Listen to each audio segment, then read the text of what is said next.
So today I decided to try out Thumper, which is a rhythm-based game in virtual reality. I really enjoyed Beat Saber, so I figured this would have a similar feeling, and I was not disappointed. But as soon as you jump into the game, it feels like you're on a roller coaster. It's crazy, it's definitely not one you should play for long. Like, don't get me wrong, I could play this game for so long, I could play it for hours, like non-stop, without any breaks. But I just mean, you probably shouldn't. You'll get all dizzy and end up with a sore head and stuff, and that's not what you want. It didn't take me long to figure out what I was doing. I'd say it's easy enough for most people to play this. So it starts out really basic, you only have to push one button and focus on the one obstacle, but slowly it builds up and there are more rules added. Makes the game more complicated. I think it's quite easy to pick up and it's really fun to play. It reminded me of this game I spent hours on called BIT.TRIP Runner. You'd run through this 2D map and in the beginning you would only have to worry about jumping, and then more elements were added into the game as you progressed through the levels. But everything was in time to music, so that was a rhythm-based game like this one. This is like a more intense virtual reality version of BIT.TRIP Runner.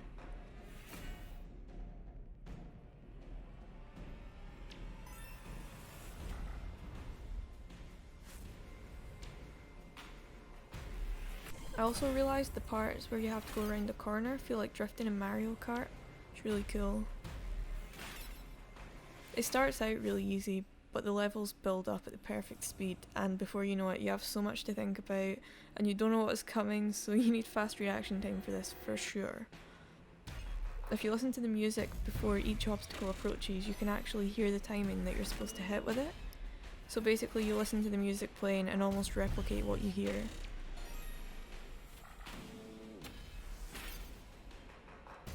There are also bosses every few levels. You have to dodge obstacles like normal and play the game as you would, but there are also these special blocks that you hit back at the boss in an attempt to defeat it. So that was a boss right there.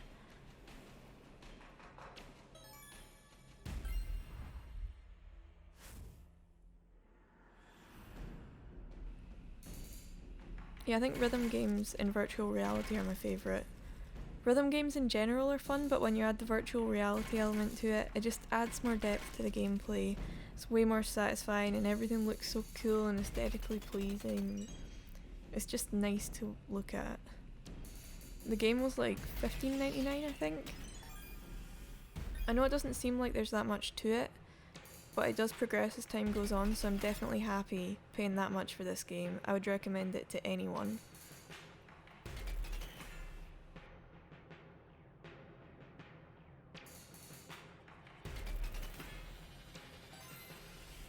So those blocks there, if you hit them, I think it's like a multiplier for your score at the end of the level. It adds a bonus on at least. I'm not entirely sure what it does.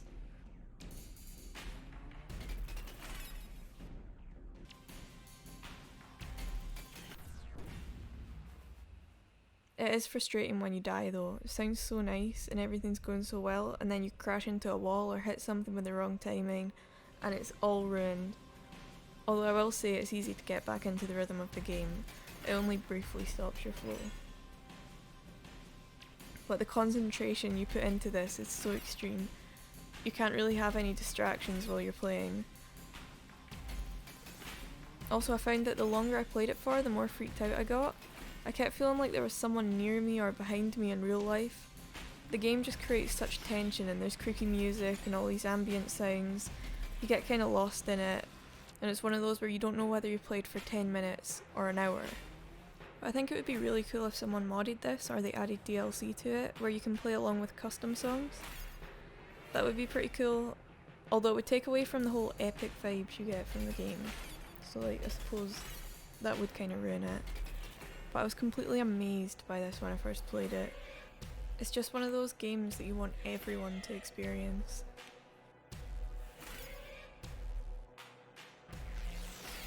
Another great thing about it is that you don't have to move about. I kept looking around and trying to see my surroundings and what everything looked like, but you can just play it looking forward. You don't have to move your arms as all the buttons are on the controllers. So unlike most VR games, you aren't constantly flailing your arms about and leaning from side to side. You can just sit down in a chair and play this, which makes it much more playable. because when you're standing for like an hour, 30 minutes, you can really feel it in your legs, like you just need to sit down every so often. But this one, you can stay sitting down the whole time and you get the same experience. I actually played it standing up. I don't know why, I think that's just habit. So you can be relaxed while you play it. Well, kind of relaxed. I wouldn't say completely relaxed because you have to pay a lot of attention to what you're doing. I guess your mind isn't going to be relaxed, but your body can be. But I think as the game goes on and you learn all about the mechanics, you can relax a bit more. Like, you'll get used to it. I don't think they keep it easy though. So maybe you won't get too used to it. I think it's one of those where they like to keep it a challenge for you.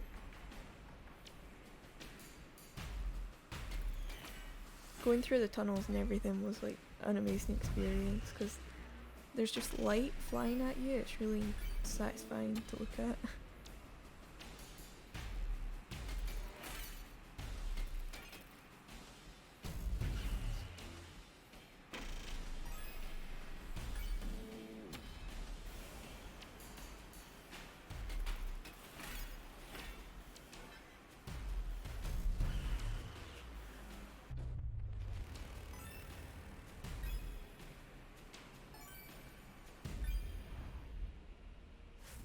And here comes the final boss.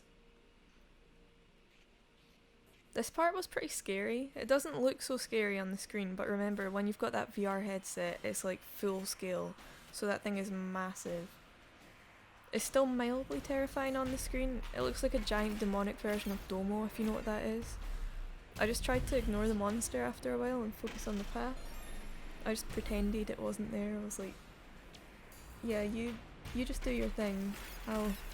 I'll finish this.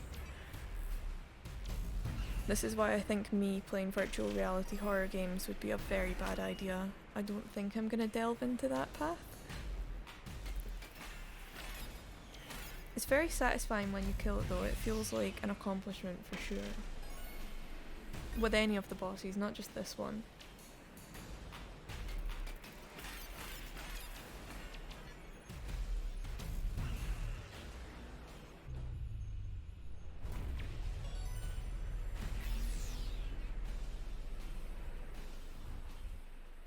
And that is the end of the first level.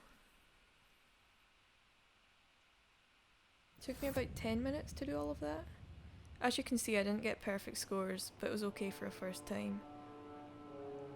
So after completing level 1, you unlock the next level and you can play that and so on. So I found that the second set of levels took me a lot longer than the first one. Maybe double the time. Like, it took me like 10 minutes to do the first set and this was about 20 minutes.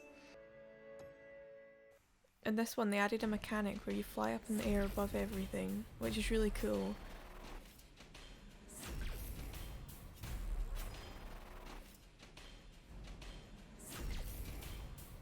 You collect these rings. Collecting them is probably my favourite sound in the game. They make a really nice sound. There are some confusing parts where you have to fly up in the air and collect rings there, and then you drop to the ground and immediately there's something you have to hit. It can be hard to get the timing right on that. Like, you fall down on top of it or just after it and then obviously you don't get the point or it does some damage to you. That can be frustrating.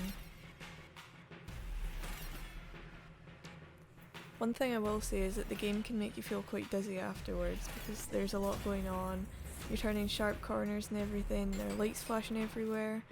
And basically the whole time you're going down this tunnel and everything's forming around you and moving really fast. So it's like you're on a roller coaster the whole time. I didn't actually look into this game before buying it. I just thought, rhythm-based game, virtual reality, my kind of thing. I had high expectations of it based off the good reviews and how much I enjoy rhythm-based games. I thought it would be quite similar to Beat Saber, but it's actually pretty different. In Beat Saber, everything's moving towards you, whereas in this, it's like you're moving towards everything else. It feels like you're in a moving car, so it's a lot more fast-paced.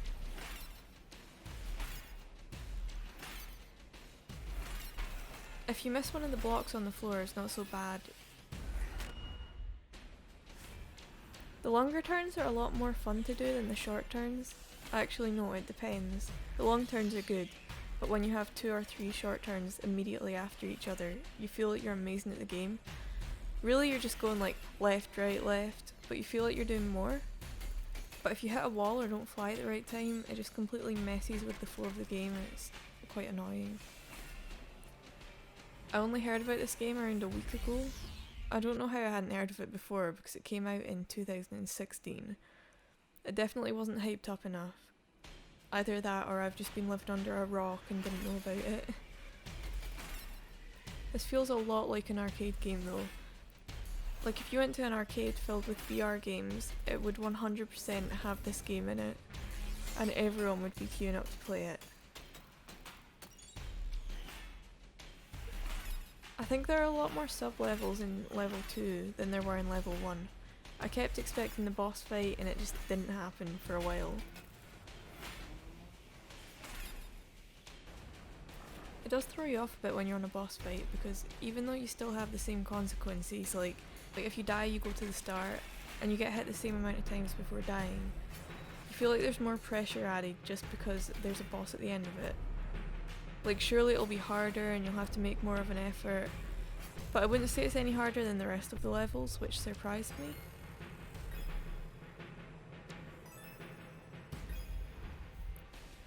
And I finally reached the level 2 boss. It looked to be the exact same boss as level 1. It was more difficult, but I don't know if they change that up throughout the game, like they make it look different or you're constantly fighting the same one. It's still that big evil red domo thing. But this game is definitely a full-on experience. If you're just wanting to relax, then I wouldn't recommend it, because you have to concentrate so much and everything's just going on all at once.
This was definitely more difficult. I didn't rank anywhere near as high as I did in level 1. But yeah, that's Thumper. I'd 100% recommend it to anyone who owns VR. Of course, it's only good if you enjoy rhythm-based games, but I love them, so this was like my dream game. This and Beat Saber, and I'm sorry, I've spent God knows how many hours on Beat Saber, and I'll probably spend just as many on this.